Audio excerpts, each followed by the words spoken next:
Hello students, in this question it is given that there are two particles m1 and m2 and these particles are connected with a string of length L. Initially the particle A or the disk A was at rest, it was held at rest, while the second one was moving in a circular path with constant speed u, right. So, at some given instant the disk A or the particle A is released and the motion or the path of the particle B is shown in this figure. Just looking at the path, you have to determine which of the disk will have greater mass, right. So, whether m1 is greater than m2 or m2 is greater than m1. Also, you have to determine the value of these p and q, right. So, just from the figure you have to determine the value of p and q, and the given quantities are the masses, the length of the string as well as the initial speed of the particle B, right. So, if you want to solve the problem, let us first make the situation clear and start making the diagrams.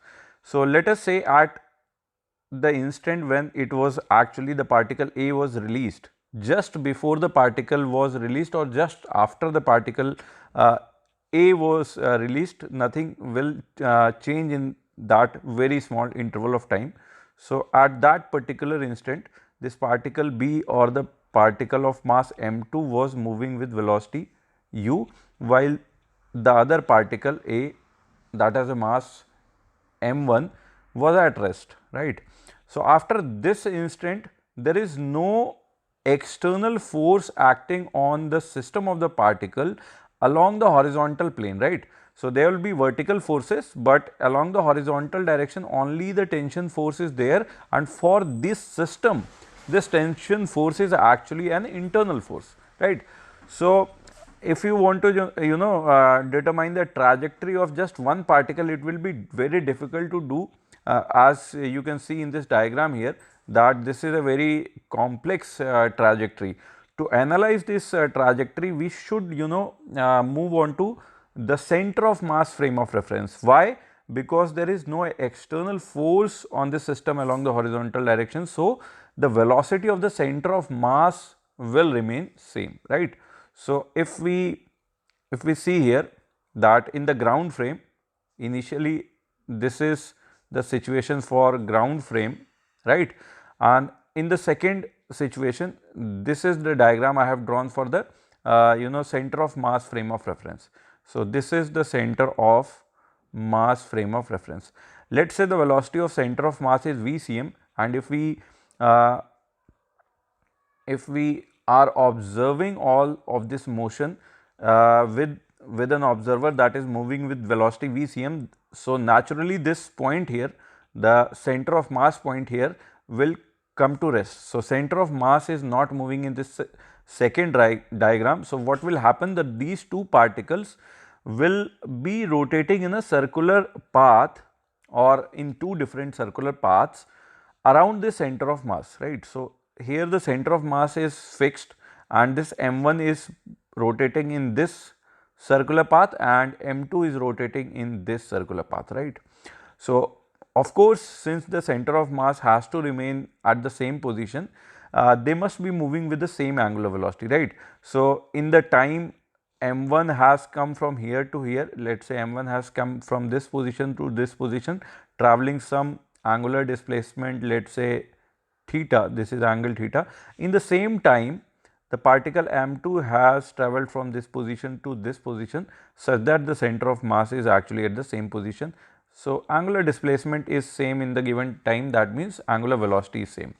So, we can determine this VCM, omega, etc., right. So, VCM, we will just use the formula, omega will be equal to, we know how to determine the value of omega, right. Since this m1 was at 0 velocity, the velocity of this m2 perpendicular to this line joining divided by this length, that is equal to L. So, that will be angular velocity, and even after we start to see this motion in center of mass frame, the angular velocity will remain same, right. And in the center of mass frame of reference, right. So, if we just analyze in center of mass frame, just at t equal to 0, when this particle A was just released, at that particular instance velocity of this particle m2 in center of mass frame will become omega times this distance here. And this distance can also be determined very easily, since this is a center of mass point. So, this distance here, this red distance will be equal to m1 by m1 plus m2 into L, right. So, this velocity in center of mass frame will be equal to omega times this radius, this much. So, that actually comes out to be m1 by m2 times Vcm, right. Now, if now coming back to the question, what was given in the question? The question is giving the trajectory of particle B here, right. Particle B means the particle having the mass m2, right. So, in this trajectory, what can we get here, that this particle of mass m2 is not only moving in the forward direction, right. It will be a jittery motion, it is not going in a straight line. But again, if we say that this rightward direction is the forward direction, this is by default we have taken as forward direction. So, this particle of mass m2 is not always going in the forward direction, right. If you see the motion from this position, from let us say this time to this particular time, from here to here, it is always going in the forward direction, right. It has another component of velocity, that is in this direction. Let me call this direction as x and this as y. So, x direction is my forward direction. So, whatever is the component of velocity along y direction, we are not bothering about it. We are only concerned with the velocity along the x direction, whether it is positive or negative, right. So, from here to here, it is moving in the forward direction, that means the velocity has positive x component. But from this position to this position, this particle is moving backward, right. So, it has a negative component of velocity along the x direction. So, that is the one peculiar thing. So, for determination of this part, that whether m1 is greater or m2 is greater, we have to take care of that part, right. So, we have determined the velocities of the particles, these two particles in center of mass frame, right. After some time, let us say the particle of mass m2 has reached this position. So, of course, its velocity is going to be along the tangent, right. This is the direction of tangent, and velocity along this direction of tangent will be equal to, the speed is going to remain constant, m1 by m2 into Vcm. So, this is going to be m1 by m2 into Vcm, right. And if we see this in center of mass frame of reference, this velocity vector is actually rotating with the radius vector, right. So, this is actually my radius vector, let me call this as my radius vector, and this is my velocity vector, that is always in the tangential direction. The angle between these two is 90 degree. So, angular velocity of the radius vector is omega. So, angular velocity of this velocity vector is going to be omega as well, right. So, this velocity vector is changing, and it will have some component of this velocity will be along this positive or the forward direction. So, the positive x direction is towards the right, this is the direction, and in this whole circle, if you can see here, this vector will have sometimes positive component along the positive x direction, right. So, as that is as shown in the figure, the velocity component will be towards the positive x. But when this particle of mass m2 reaches to this left hand side, left part of this circle, it will have the component of velocity along this direction, right. So, this is the direction of tangent. In this case, the component of velocity of particle m2 will come out to be in the left direction, right. So, this is not the forward direction. But what is given, this diagram is given for the actual path of this motion, right. So, this path is actually basically with respect to ground, right. So, we have to determine the velocity vector of this particle m2 with respect to ground, right. So, velocity of particle of mass m2 can be written as velocity of particle of mass m2 with respect to center of mass plus velocity of center of mass, right. we just have to add these two vectors, right. So, one vector is this vector that is rotating all the time with uniform angular velocity, and another vector is VCM vector, which is in the forward direction and it has a constant magnitude and direction. So, we have to just add these two vectors such that for some interval of time it can be positive, and for some values it should be negative, right. So, if we are adding these two vectors, just look at this, right. One vector is always towards the right, that has the magnitude equal to VCM, and another vector is making all possible angles with this direction, right. So, it can be in the same direction also, in that case it is adding up, right. So, the particle at that particular instant will be going in the rightward direction, that particular position will be here in this diagram, right. So, at this instant the velocity is in the forward direction only, where both the velocities are adding up, right. For all other points, if let us say we are taking another time when the velocity of this mass m2 with respect to center of mass is making some angle, let us say theta here, and making acute angle theta here, in that case the component will be along this particular direction and it will have a forward component, right. So, this position can be shown in this graph somewhere here, right, somewhere at this position where the velocity is making some acute angle with the forward direction, right. But if the resultant has to be negative or a component in the negative y direction, that means the second velocity, that is this part here, m1 by m2 into VCM, has to be greater than VCM, right.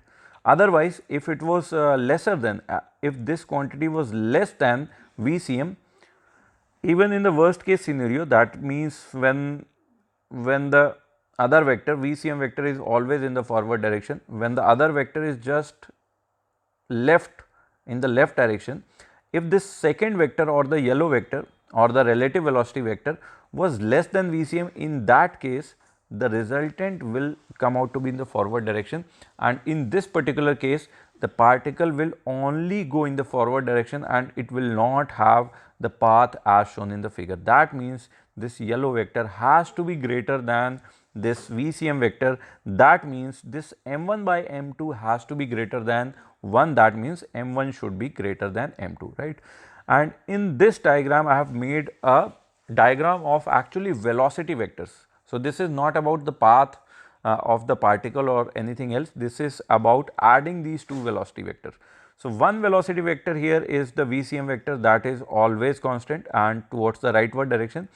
Another vector, and we have drawn a circle here, of radius that is equal to VCM, and from the same center we have also drawn another circle that has a radius m1 by m2 into VCM. And of course, the other velocity vector, this relative velocity vector, can be in any possible direction, right. It could be along this direction, it could be along this direction, depending upon at which time we are talking about, right. So, it can be along any of the given directions, right. So, now we have to determine the value of P and Q, right. So, the first part is rather easy here. If you just look at the pattern here, right, let me make here the pattern, what you can see here. If I start from here, right, this particle will go on this path and will reach here, right. So, I have just taken this part of the motion only, right, and during this motion or during this time interval, the particle has travelled a total displacement of P along the forward direction. So, that is the forward displacement. If I take the similar path again here, let us say I start from this point here, and if I just do the same kind of cycle here, right, you will reach to some point here, again the path will continue. Let me take another color, and this particle will again continue to do the similar kind of motion, right.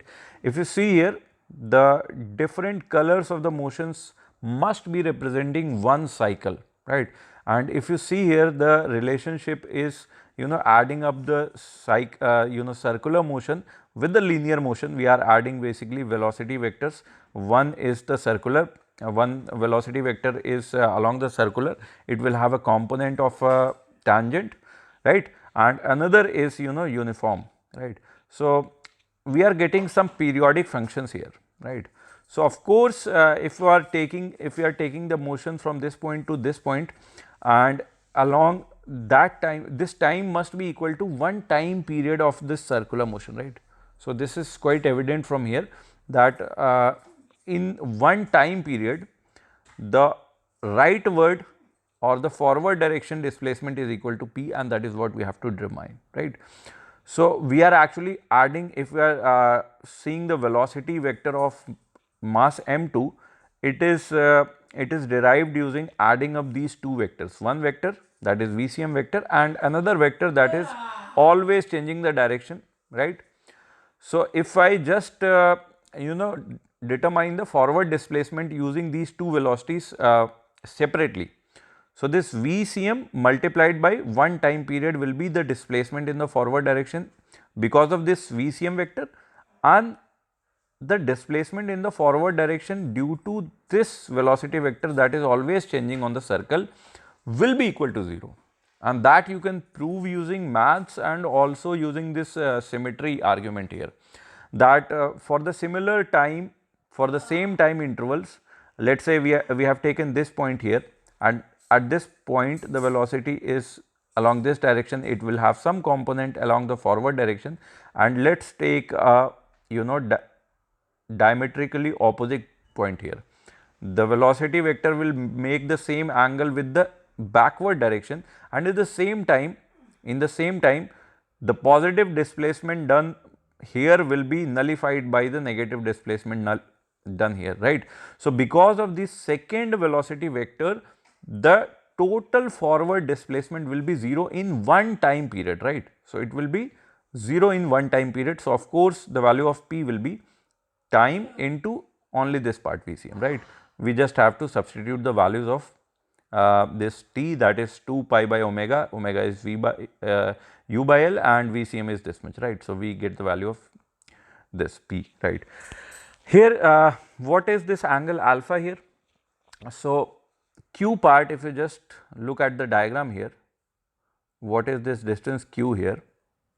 Let us start from here, right, and come to this position. During that particular time interval, the particle has travelled in the backward direction, right. So in a one cycle, we have to determine the total displacement in the backward direction in one go, right. So in one cycle, if we want to determine in one cycle what is going to be the time interval during which the velocity or the net velocity will have a backward component, right, and that backward component will be lying in this region, right. We have to add these two vectors, one is along this direction, another is this vector that can be along this, any direction, right. But this second vector has to be in this region, when the net velocity is going to be backward. Why it must be so? Just look at here. Let us say the velocity vector is this fat yellow vector, right. Its component along the backward direction will be this much. I am drawing a different color again, this much, right. And if you just look here, this much part is going to be equal to VCM, right. So if I am adding these two up, VCM vector is going to be in the forward direction, but its magnitude is going to be equal to this red part here. But the other yellow vector, that is m1 by m2 into VCM, due to the rotation part, this vector has a component that is towards the left and has a greater value. So of course the net velocity in the backward direction will be of this length, right. So this is going to be the region, where this velocity is going to be in the forward direction, and in this region, let us say at any variable angle with this dotted line. Let's take this angle as theta, right, at any particular time, right. This is the angle theta here, and this velocity m1 by m2 into VCM vector is making angle theta with this line, and these two angles are alpha alpha, and this is the region for which we have to determine the total backward displacement, right. So, we can determine the value of alpha here from this right angle triangle, that is going to be using this base that is equal to VCM and hypotenuse that is equal to m1 by m2 VCM. We will get the values of alpha, and theta can be written as omega into 2t. So, that means dt will be equal to d theta by omega, and of course, the backward displacement will be equal to net backward velocity, and that is going to be equal to component of this m1 by m2 VCM along this backward direction, m1 by m2 into VCM into cos theta, right, minus of VCM, right. So, this is the net velocity in the backward direction. So, we have to determine the total displacement. So, displacement will be velocity into small time dt and taking integral, right. So, the limit of integral will be from minus alpha to alpha, although I have written this incorrectly because we should write these the limits as you know as we have this d part here, right. So, here the limit should be in the t form, but again we can just manipulate it here. We can substitute dt as d theta by omega, and we will get here, and we will integrate this whole region, right, from this part to this part. So, angle will be from minus alpha to alpha, and just we have to substitute all these values, and we will get the value of q as this much.